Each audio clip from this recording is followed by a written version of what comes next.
আজকে আমরা মূলত এখানে এসেছি আন্তর্জাতিক নারী দিবস সেই জায়গা থেকে, কারণ আমরা দেখছি আমাদের বাংলাদেশের বর্তমান পরিস্থিতি খুবই খারাপ। যেভাবে ধর্ষণ, নারীদের প্রতি সহিংসতা, নারীদের প্রতি অবহেলা, সেই জায়গা থেকে আমরাও ট্রান্সজেন্ডার নারীরা বা হিজড়া জনগোষ্ঠী আপার যারা আছে তারাও কিন্তু প্রতিনিয়ত ধর্ষণের শিকার বা বিভিন্ন বৈষম্যের শিকার হচ্ছি। আমাদের জায়গা থেকে আমাদের অধিকারের জন্য আমরা এসেছি, আমাদের অধিকারের কথা বলার জন্য আমরা এসেছি। আমরা চাই যে নারীদের মতো করে আমরাও আমাদের অধিকারগুলো সমানভাবে সকলের সাথে ভাগ করে নিতে পারবো, সমানভাবে সকল নারীর সঙ্গে একসাথে কাজ করতে পারবো।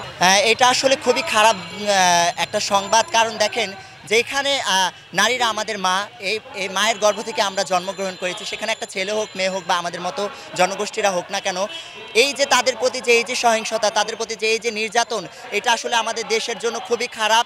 এবং আসলে আমরা নারীরা এখন ভয়ের ঠিকমতো রাস্তায় বের হতে পারছি না। যেভাবে ধর্ষণ বেড়েছে এটা আসলে আমাদের জন্য খুবই যন্ত্রণাদায়ক, এবং আমরা রাস্তায় এখন বর্তমানে বের হতে খুবই ভয় পাই। এটার একটা বিচার হওয়া দরকার, এটার একটা বিচার ব্যবস্থা এটাকে আনা উচিত আমি বলে মনে করি। এর জন্য অবশ্যই রাষ্ট্র দায়ী আমি মনে করি। রাষ্ট্র যেহেতু ভালো কিছু করে নাই, তাই ভালো কিছু হয় নাই।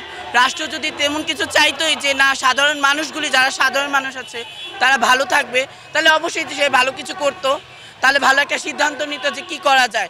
এই যে যারা হচ্ছে নারীদেরকে নির্যাতন করছে, এত জ্বালাতন করছে, এত হ্যারাসমেন্টের শিকার হচ্ছে নারীরা, তো সেটার বিচার পাচ্ছে না, সুস্থ বিচার পাচ্ছে না, থানা যাচ্ছে সুস্থ বিচার পাচ্ছে না, যাদের বাবারা কাঁদছে, রাস্তায় রাস্তায় ঘুরছে যে আমার মেয়ের বিচার চাই। এই যে কয়েকদিন আগেরই ঘটনা, মিডিয়া জগতের একজন নায়ক, ওনার মেয়েই ধর্ষণ হয়েছে। তো মিডিয়ার যদি একটা এত বড় মিডিয়ার একটা মানুষের তো মেয়ের নিরাপত্তা নাই, তাহলে আমাদের সাধারণ ঘরের মেয়েদের আরো নিরাপত্তা নাই। আরেকটা বিষয় আমি একটু উল্লেখ করি, সেটা হচ্ছে যে ধর্ষণকারীরা ধর্ষণ করছে, ইতিমধ্যে তারা কিন্তু আবার ছাড়াও পাচ্ছে। তো এইটা আমাদের বাংলাদেশের কেমন আইন ব্যবস্থা যে একটা ছোট শিশুকে ধর্ষণ করছে, সেখানে আবার তারা ছাড়া পেয়ে যাচ্ছে, এটা আসলে খুবই যন্ত্রণাদায়ক আমাদের জন্য। আমরা আসলে আমাদের বাংলাদেশের পরিস্থিতি খুবই খারাপ, এটার আমরা একটা বিচার চাই। কোথায় সুষ্ঠু বিচার তো আমি কিছু দেখছি না। এই যে একটা মায়ের জাতকে যে অপমান করা হচ্ছে, তার সুস্থ বিচার কোথায়? কোথায় তোমরা এত আন্দোলন করছো, এত কিছু করছো, এখন একটা নারীদের জন্য একটা বিচার করো, কোনো সুস্থ বিচার হচ্ছে না। আমরাও চাই একটা নারীর যেরকম সমকার অধিকার, আমাদেরও সেরকম অধিকার চাই, আমরাও সুস্থ বিচার চাই। আমরা ট্রান্সজেন্ডার হয়েছি বলে কি হয়েছে? আমাদের কি সুস্থ বিচার নাই? আমরা কি মানুষ না? আমরা কি বেঁচে থাকতে পারি না? হ্যাঁ, আমরাও লড়ে দাঁড়াতে পারি, আমরাও দাঁড়াবো। যদি এমন কোনো পরিস্থিতি ঘটে, তাহলে আমরাও যারা ট্রান্সজেন্ডার বলেন, তৃতীয় লিঙ্গের বলেন, আমরা সবাই একসাথেই দাঁড়াবো। আমরা দাঁড়াই, তাহলে আপনারাও বুঝতে পারবেন যে একটা হিজড়া দাঁড়ালে কত কি হতে পারে আর কি করতে না পারে। আমাদের মধ্যে অনেক শিক্ষিত, কিন্তু দেখেন আমরা কিন্তু কোনো কাজের ব্যবস্থা পাচ্ছি না।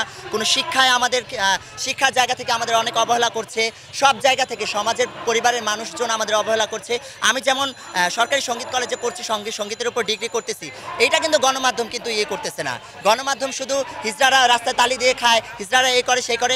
আমাদের মতো ট্রান্সজেন্ডার অনেক নারীরা আছে যারা অনেক শিক্ষিত, কিন্তু তারা কোনো কাজের ব্যবস্থা পায় না, তারা শিক্ষার ব্যবস্থা পায় না, তারা ভালো একটা জায়গায় চাকরি পায় না। কেন পায় না? কার জন্য পায় না? এই সমাজের মানুষের জন্য, রাষ্ট্রের ব্যবস্থার জন্য, রাষ্ট্রের কার্যক্রমের জন্য। আমরা রাষ্ট্রের ব্যবস্থাপনা ভালো না জন্য আমরা এই জায়গাগুলো থেকে আমরা পিছিয়ে আছি।